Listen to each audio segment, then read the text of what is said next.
Diddy's children just released something that shows 50 Cent isn't only calling out Diddy, he's targeting everyone, and Snoop Dogg is next.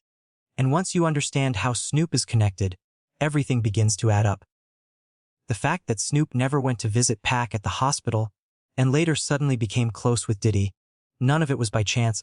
Puffy's sons and my sons have been best friends since they were 6, 7 years old. And let me give you the real story on that one, brother. I didn't make it happen and Puffy didn't make it happen.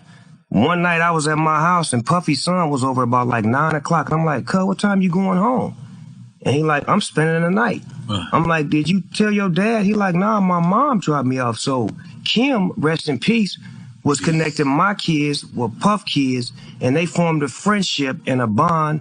When Justin went to UCLA, my son went to UCLA. When Christian was rapping, my son was rapping. When he was modeling, they was flying over the world together. So they forged a friendship and a brotherhood that me and Puff always had. When I die, I want my last words to be, I did it. After 2 years of investigation, 50 Cent released Sean Diddy Combs The Reckoning, a documentary centered on Diddy's most serious alleged crimes. And ever since the documentary was released, Diddy has reportedly been doing everything possible to have it taken down. This documentary presents footage of Diddy's alleged actions that has never been seen before. But most importantly, it also reveals everyone who was allegedly associated with Diddy. For the first time since the beginning of Diddy's case, attention is being placed on the individuals who allegedly helped conceal Diddy's actions and stood alongside him throughout it all.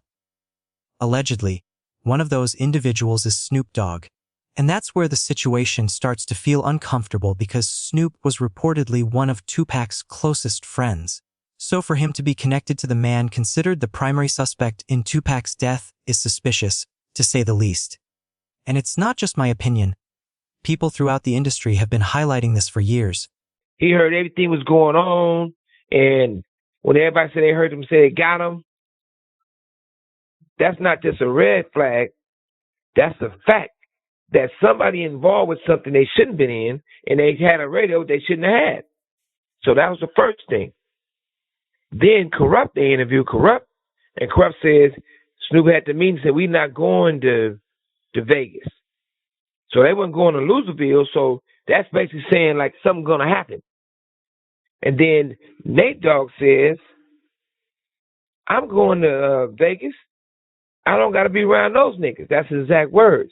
I can be here, I can be there. Long as I don't be around them, basically saying if long as I'm not standing next to Tupac or me, he'll have to worry about a straight bullet getting him. No other way. And the fact that not only did he not come to the hospital, not one of those people, them people, whatever you want to call them, did not do a song with Tupac.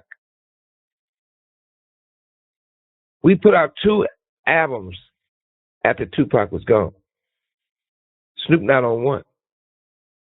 Snoop did his album. You probably guys don't remember. He did that album on his own. Where it was The Dogfather. It's not a Pac verse on that one.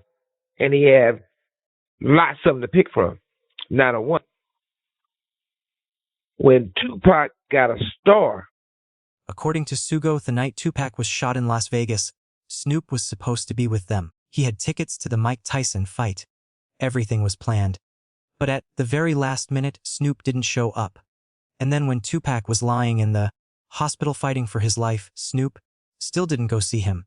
Suggs said he had to call Snoop himself and tell him to come over because something felt off. What happened next is what shocked everyone around Tupac. Sugg claims that when Snoop finally arrived, Tupac's mother was there and Snoop immediately broke down crying and physically throwing up, repeating that Tupac hated him and didn't want to see him. Going around saying he went to the hospital and had a conversation with Pac. That is a flat-out lie. The reason why that was a flat-out lie, Pac had already passed away before Snoop left my house. Snoop came to my house, and he didn't volunteer to come out there. I called and told him, get your ass out here right now. He came to my house first. Tupac's mother was at my house. We walked back by the behind the two pool houses, guest houses, and we had the conversation that I said last time. Snoop didn't throw up in no hospital. Snoop threw up in my backyard by the guest house, the pool house. Pissed me the fuck off. The thing he said about he was gonna name, if it's a boy, after Tupac, he said that in front of me and Tupac's mother at my house. For anything outside of that, who knows what he did when he left my house? But if he went to go visit Tupac, Pac was already gone. And he didn't have no conversation with Tupac. And if he would have had I don't believe he went there, because every person went to go visit Pac. It's pictures. It's footage. No matter who went. I had never seen any pictures or footage. But what I would say 1,000%, he did not talk to Pac. He didn't have a conversation with Pac. He had already passed away. Why would Snoop misrepresent his conversations with Tupac?